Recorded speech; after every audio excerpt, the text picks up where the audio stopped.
you two gentlemen were instrumental in MATCP and getting it organized and setting it up, and you both talked about how those phone calls all the time and around the card table. I mean, what was going on during this time? Why is this important? Why did it matter? What were your dreams, aspirations? Just sort of a conversation here. Certainly, it wasn't anything what it came to. I think we were just just trying to get through the next, the next phone call, the next meeting. We're just we definitely had short-term goals. We didn't have any kind of really great long-term aspirations. There was nothing revolutionary being planned at all. It was just get the job done, I think. It was something that made something that made sense. Yeah. And seemed ought like to be done. Seemed like there was almost a crisis every week that we had to deal with. So it was sort of we were taking care of the individual problems that we were having to deal with, and maybe not quite looking too far down the road. And you got to give credit. I've got to give credit to MJI because the conference that they put on about how to deal with the drug crisis, sentencing felony substance abusers, was an invitation to be creative. And most educational programs to the judiciary that they're invited to and the like are not those kinds of, back then anyway, I expect it's different now, but back then being creative was risky. You were better off knowing exactly what the rules of evidence were and follow the scripts in the in the bench books that you had. And there's reasons for that too, but it was nice and exciting and interesting, I thought, to know that there was a chance to be creative. It frankly, from a selfish standpoint, it kind of enlivened the job. It made it more interesting.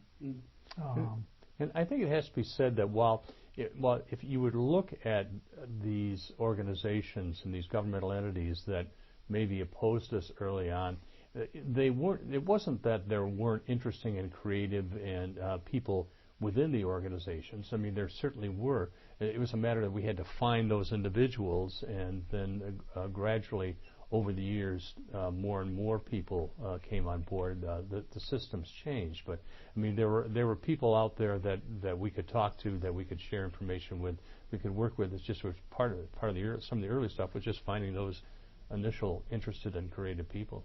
And to find them and to get them committed, you had to demonstrate to them that there was something in it for them. It's how you get people on board.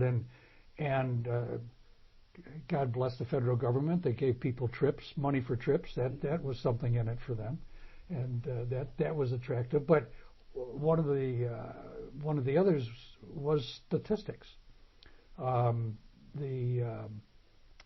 One of the best decisions we made in Kalamazoo when we started was to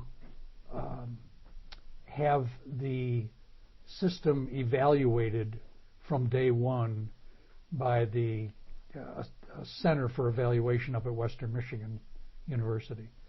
And they got on board voluntarily, like a lot of people at the very beginning, and provided a framework with which to evaluate drug courts, because there was none, that we've followed ever since and expanded. But that gave us an opportunity in the early years, because we started in '92, to start accumulating data. And it was that data that you could go to legislators with and prosecutors and other judges and the like, and just say, hey, we can show you hard facts that this kind of approach is effective, and it gives you something to that's of interest to your particular angle on the justice system. And so, for example, and what it's led to, for example, in Kalamazoo, and I'm sure in Eaton County too, I'll bet anything, and every other county in Michigan, is that whereas in the early 90s we all ran on law and order platforms, county commissioners did, prosecutors did, sheriffs did, probably drain commissioners probably did, I don't know. But everybody emphasized the law and order side of it. Today, anybody who runs for public office in Kalamazoo County that has any responsibility for the justice system has a treatment court plank in their platform, and they stumble over each other to emphasize their support for drug courts. Well, and probably the most dramatic example of that is that we just had an election a few weeks ago. 2 Republican-nominated Supreme Court justices ran for re-election in the state. One of them, Beth Clement, her number one thing she ran on was support for treatment courts. She won; the other one did not. So that's probably the most. She's quite an advocate, and so that's quite a dramatic thing. And now Bill talks about the importance of being able to go to these exotic places. He talks about going to London. I fondly remember the Motel 6 in Warren for one trip that I did. But I think that probably the thing that sells it the best are the people, are the treatment courts themselves. Whenever I'm reaching out to a legislator or someone who is involved in a particular organization, the first thing I always make sure is to find out where do they live, do they have a treatment court there, and then I usually take them to sit in on a session at their treatment court so they can actually see it. And it's the people doing the work, the people who are committed to change their lives. That's what's impressive about it. It isn't people like Bill and me. What's impressive is the guy who's out there, who's there on his he's been a drug addict or an alcoholic for 20 years, who's lost jobs, who's lost families, who's there trying to actually change his life and improve his life. That's what's impressive. That's what gets people on board. So I think it's great that you want to film Bill and me, but the real story is it's the participants. There are heroes in treatment courts, but they aren't the judges. It's the people that are in the programs that really are the story. Well, both of you have been to countless graduation ceremonies, and just often just spoke of the one from my fun up here just recently. I mean, talk about that. What kind of things do you see in those kind of programs and those graduations, and either as the sitting judge or as a visitor to that court? What is it? What's so special about it? We all get letters from people that have gone through the drug courts, and I got a letter once from a woman who said, among other things, after she graduated successfully, that when I was a young child, about 7 years old, the only thing I knew about the court system was that I had to go into a courtroom where there was a judge making a decision about whether or not I could live with my family, and that judge said I could not, and he took me away from my family.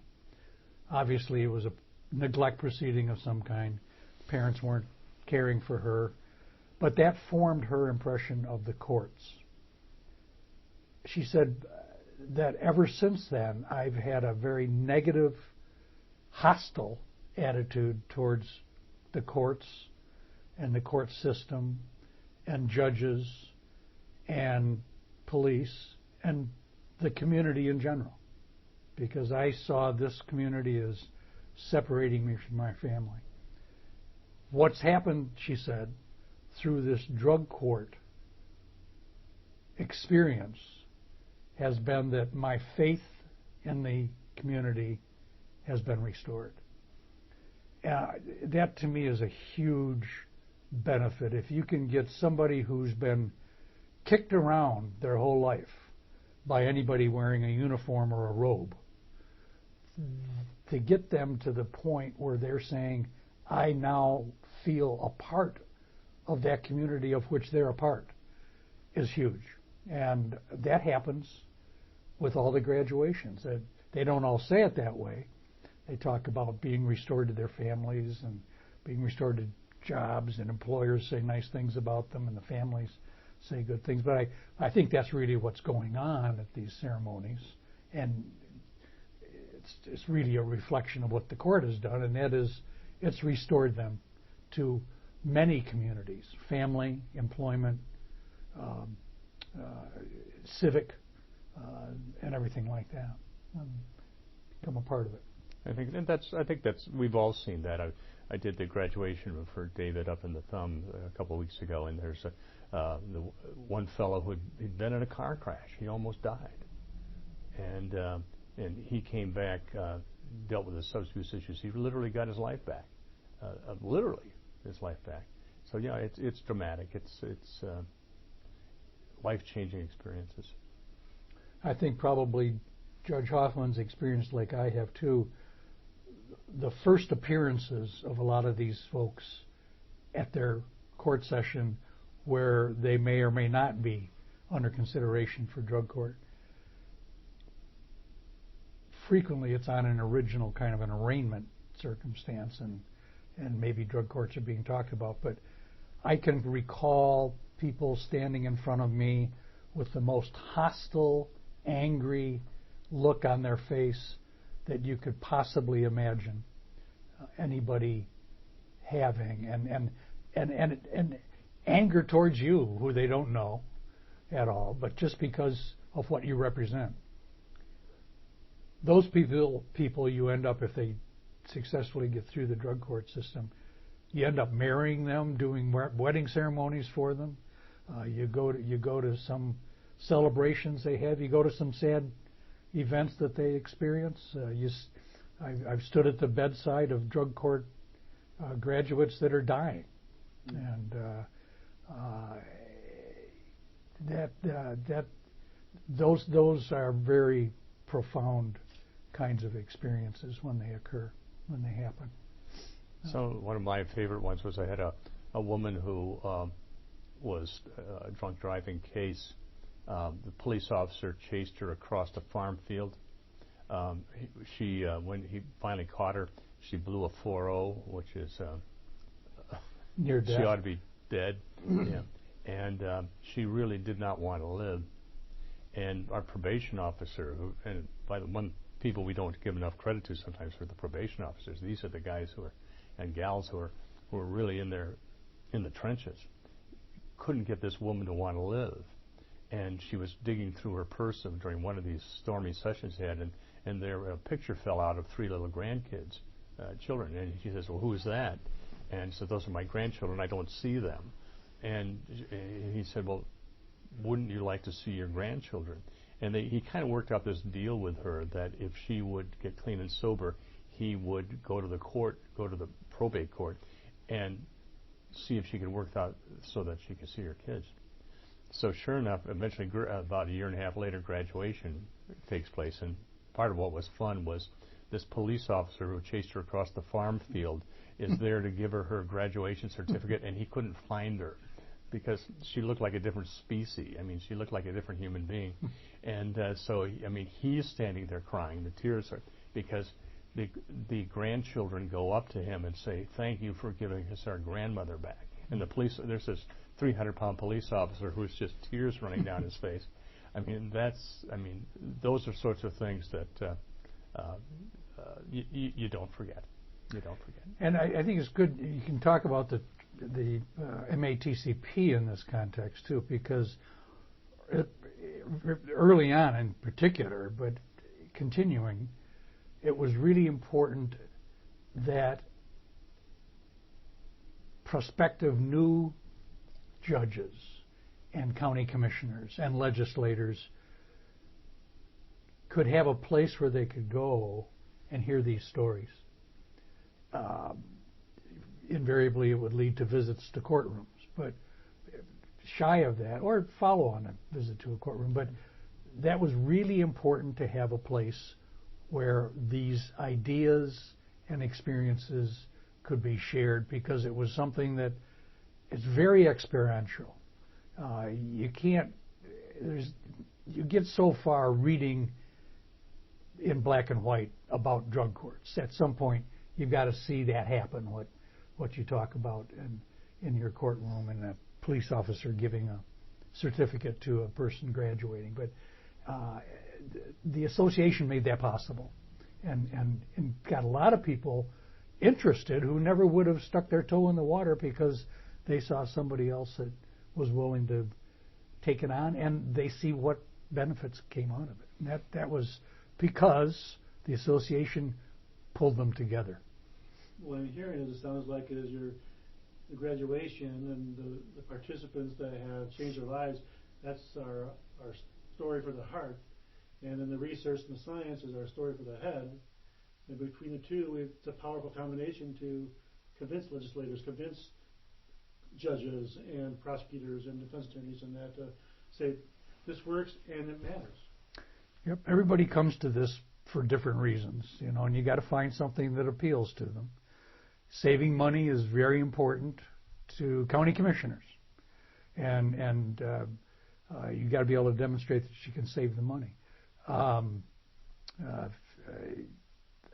People that you might be asking to somehow invest money or time into a drug court want to hear some hard facts about if I'm going to be giving this money or doing this work, what's the probability that I'm going to see something happen, because I don't want to waste my time.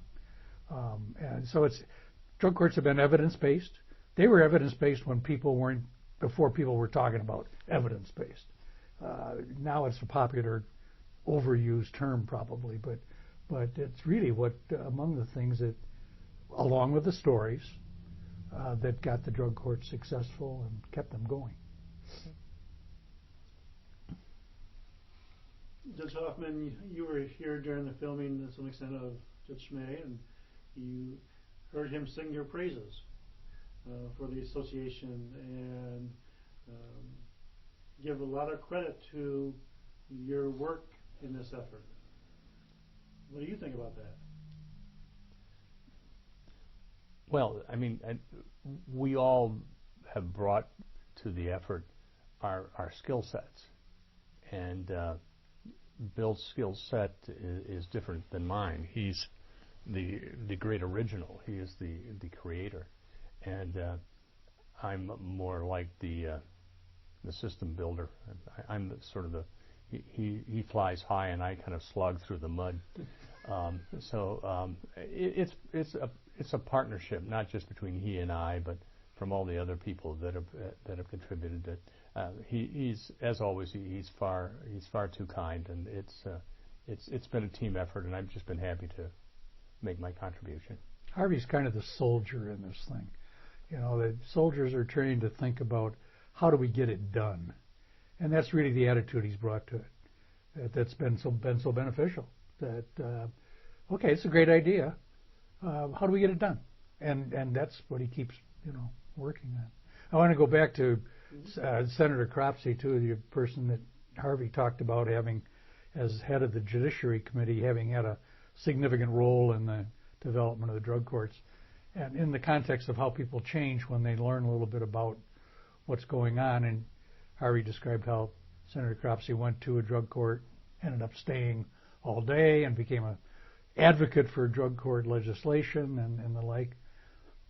Before Harvey worked his magic on Senator Cropsey, I went to testify in the legislature about and it was in the front of the Judiciary Committee to talk about drug courts.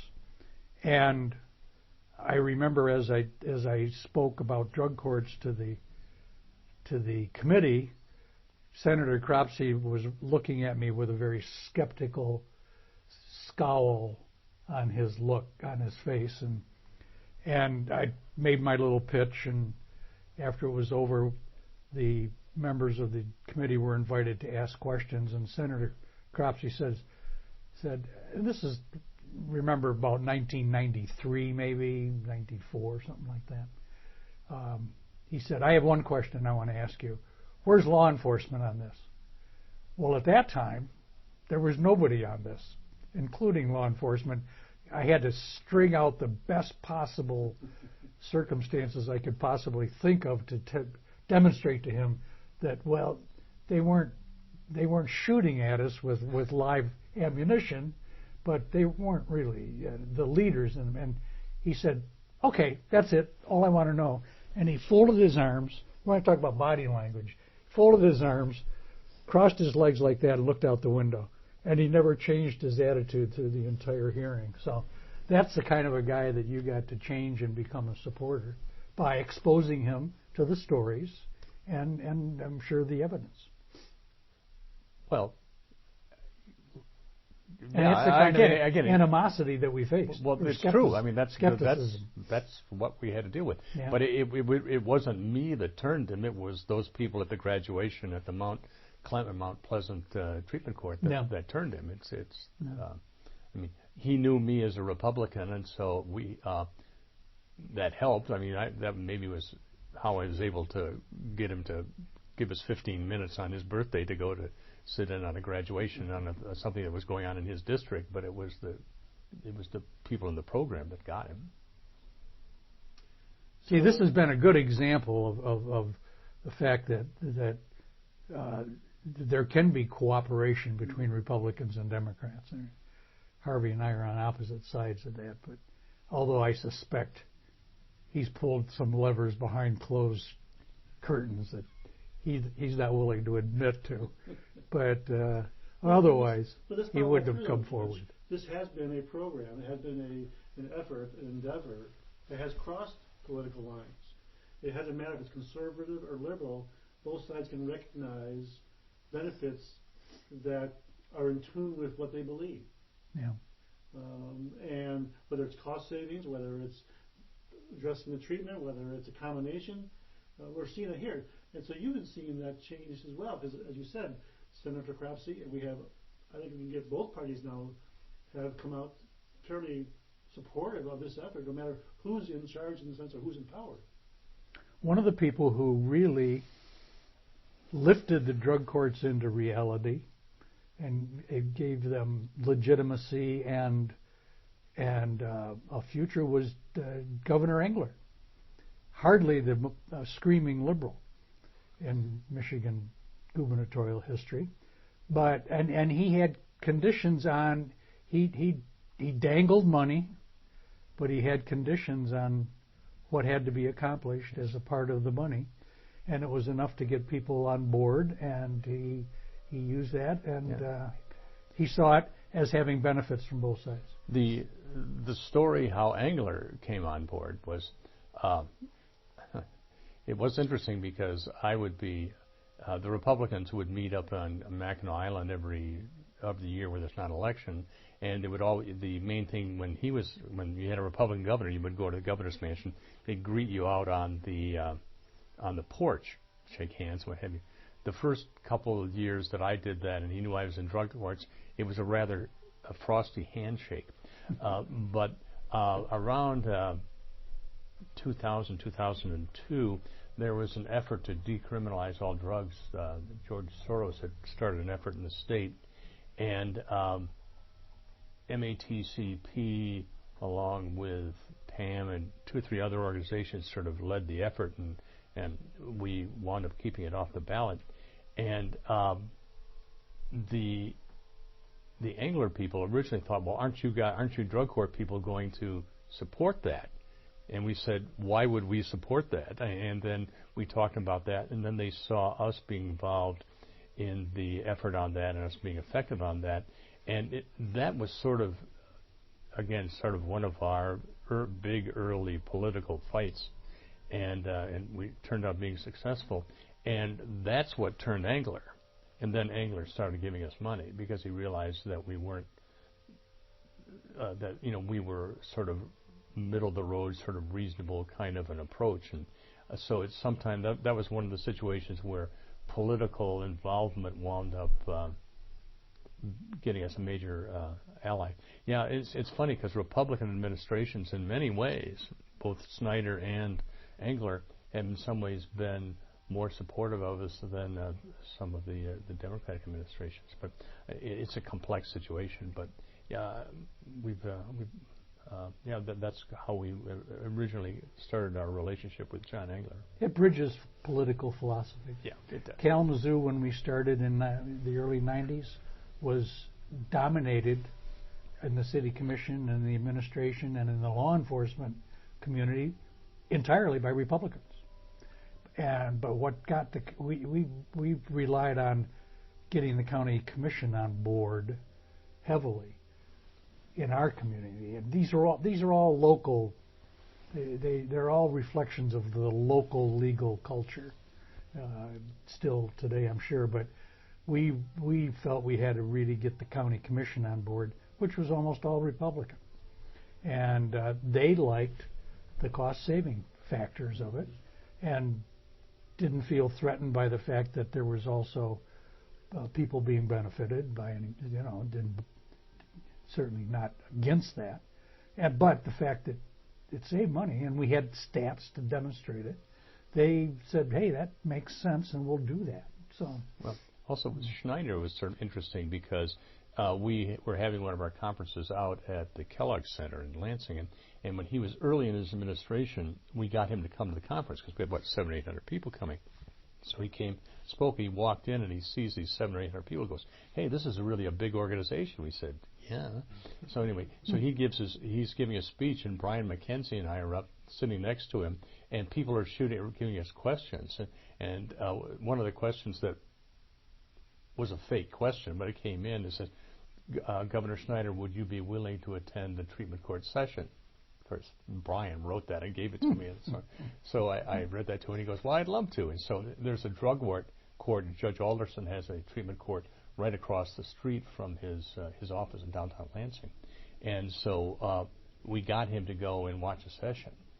And and the same kind of thing. He sees a session, and so we have a new administration coming in. We have to make sure that our new governor comes in because he has probably been our biggest supporter. He's been the real fountainhead on the housing stuff. So that's the first time we've had a governor come to a session. Mm-hmm. The association has grown leaps and bounds since over 20 years, and there's new endeavors now going on with the housing project, and looking forward to that kind of effort. Where do we go from here as far as an association? Where do you see it going? I mean, obviously it's gone beyond maybe what you saw 20 years ago, but still, where does it go now? I defer to Machiavelli of the drug court movement in Michigan. That's Harvey. He's got a vision for that, I'm sure. The institutional word that Bill used in his comments, I think, is an important word. There are 180 treatment courts in the state. There are also an awful lot of courts that don't have treatment courts. So I think that the ultimate goal is to have it become just part of the normal court process. That would be the ultimate institutionalism. I mean, we're partially institutionalized at this point in time. I mean, I would say that would be the ultimate goal. But beyond that is also to have impact on the court system outside of the treatment courts. We have a bill right now that's in the legislature that we're hoping to move that would have all felony DWI cases have an assessment for whether or not medically assisted treatment is appropriate. Not just treatment courts, this is all courts. So this is the first time we've kind of moved outside of our own little circle. And Bill has talked about this for years, the idea about changing the culture outside of the treatment courts. So those are probably the two things that were really, if I had to look at long-term kinds of things, have it truly be institutionalized and also continue to impact the criminal justice system generally. Well, and I think that the final bulwark against institutionalization, which I agree is the final ultimate goal, the real bulwark against it is, I believe, the law schools and law professors. The law schools in this country, I found, because I've tried to approach them to get interested in this, are by and large committed to maintaining the same method of training and the same topics for training for law students that they've been using for years and years and years. And it's not that they're not important. They're very important. Con law, evidence, criminal law, civil law, and every civil procedure and criminal procedure. But until the law schools begin to see that the clinical practice of law is as important as the traditional practice of law, then I don't think you're going to be able to break through that institutional barrier. The best example probably is University of Maryland Law School, which is heavily engaged in clinical practice. And their law school is physically located right next to the School of Social Work, Nursing, and the Med School. And these students all interact with one another to learn one another's work so that in the future when they come across patients or clients who are very often involved with multiple systems, they will be able to see opportunities for cooperation. And then I think you're going to find some institutionalization.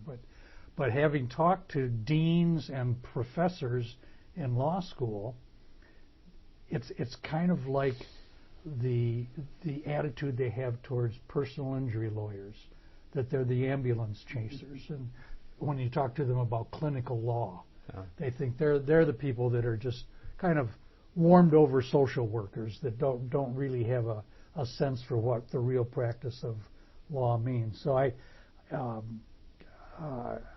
think that's the real mark right now. Is you've got a good entree to legislators, particularly in Michigan because of the association.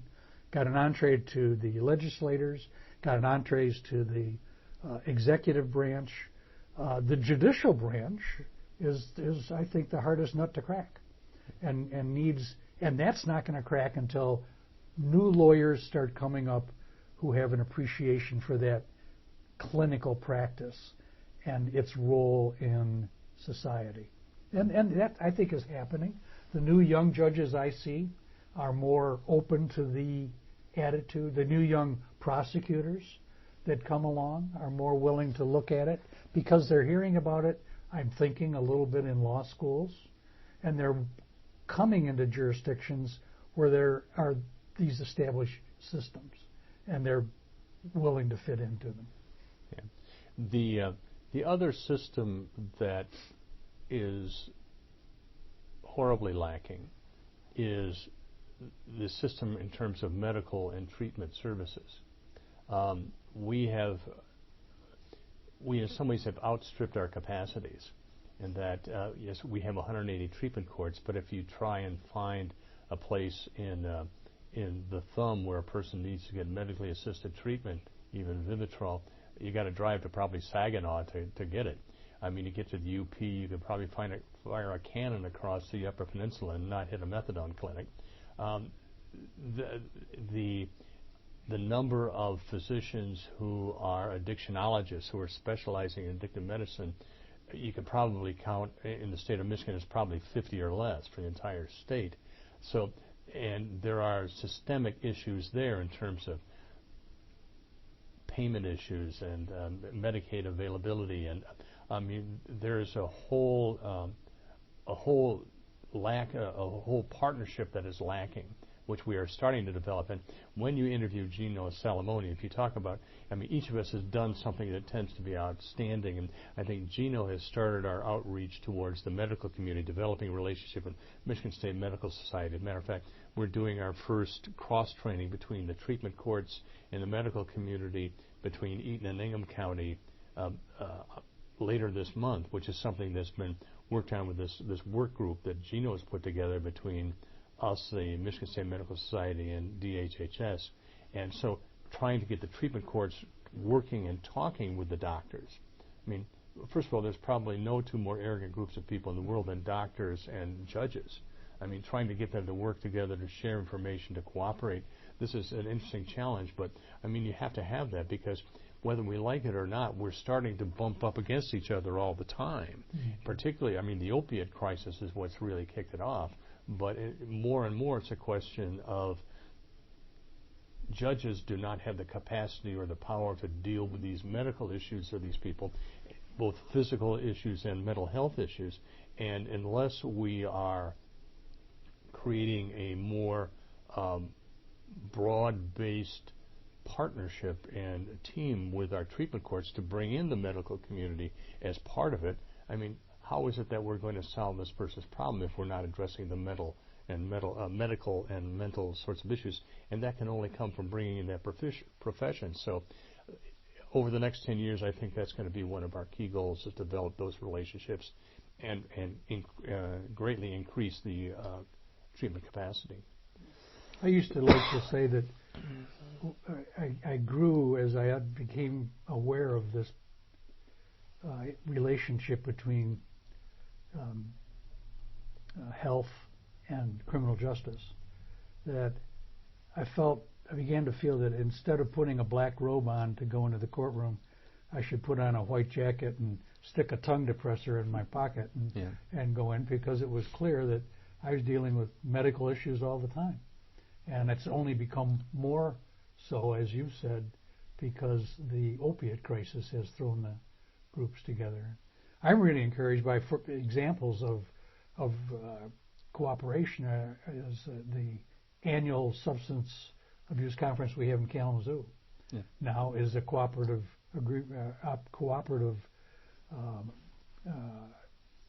venture between the drug courts, the treatment community, Western Michigan University, and now the Stryker School of Medicine.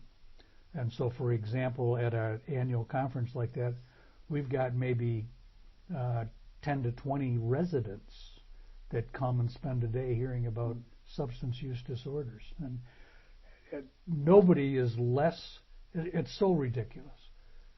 Nobody is less informed about substance use disorders and treatment and recovery than doctors and lawyers in their training.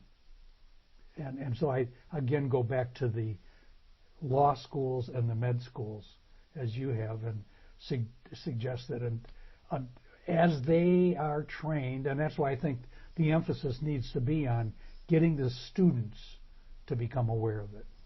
Then they'll start behaving differently when they get out in the world. One of the other things that is just now dawning on the treatment course in terms of our realizations, our understanding, and it was kind of brought home with the keynote speaker at your conference that you just had a few weeks ago there in Kalamazoo, and that's the impact of trauma. So many of these people, I mean, we tend to think of trauma, we think of the vet courts with the PTSD for the guys coming back from Iraq and Afghanistan, but trauma has impacted so many of the people who are coming to these treatment courts that traumatized people are, and it's not just that you saw someone get shot or you were shot, or it's varying kinds of both physical, mental, and emotional trauma that underlie a lot of the issues that we're having to deal with. And I think that's again, over the next 5 to 10 years, that's something that we're going to have to have greater understanding to how we deal with these issues, both mentally and you didn't learn that in law school. You didn't learn that in law school. You sure? And you didn't learn it in new judges school either. Right. You talked about trying to get on the platform for the annual judicial conferences in Michigan. Well, that agenda always has been controlled by MJI. At least it was back before I retired. I don't know who it is now, but and they wouldn't. MJI people were willing to take a chance on it, but they didn't want to stick it in front of the judiciary. They were afraid that it would be a rejection or worse. And so, but to get judges talking about trauma, who would have thought, right? Yeah. Let me ask this to wrap it up here, I guess, in a sense. And we've been going here for a while, and I appreciate all the time you gentlemen have provided here. You both have talked a little bit about being president, and just often you just mentioned how many times each president brings something special to the office, to the position. Yeah. What did you see Judge Schmay brought to the position for the organization, and we have obviously a very prestigious award that's given out every year for him. And then I'm going to turn to you, Judge Schmay. what did you see Judge Hoffman bring that you thought was important and useful and his powers for the association, so that we can get a little bit of perspective there. So let me, Judge Hoffman, what do you? Sure. First of Would all, you like some wine before you start? no. First of all, he brought great integrity, which I think is a founding principle of everything that we're doing. Sincerity, intelligence. He also brought his kindness, which I think those are tremendous capacities. They were founding capacities of the organization. He kind of set the bar that as a judge, as a human being, as head of the association, I mean, he's a beloved figure, and it's not only because of the things that he did in terms of establishing the treatment court and founding the organizations. Who he is as a human being, he really set the bar. So I think his personal character, I think, is the number one thing that he brought to the organization. As I had mentioned earlier, Harvey is kind of the soldier of the drug treatment court movement, I think, for all of us in Michigan and beyond, well beyond. And in this sense, and that is that his attitude is very practical, and his determination is, in fact, he's rather impatient with too much yakking and talking about things. At some point, I'm sure you can see him when there's this conversation going back and forth. You can see him getting increasingly restless, and because I know where he wants to go. He wants this to end up with, what are we going to do?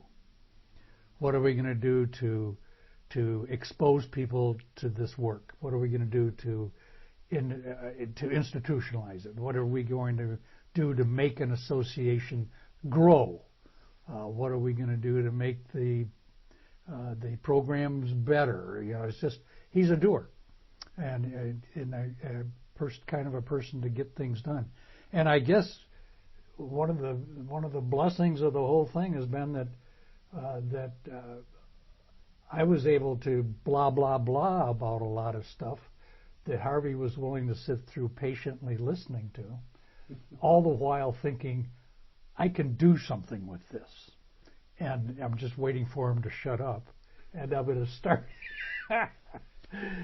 But that's it. That's what Harvey's brought to it. And along with a great personality and a generous spirit and a very convincing manner. And he's like an English bulldog. I mean, he gets his jaw into something, and it may drag him all around the state, but he's not going to let go till he gets what he wants.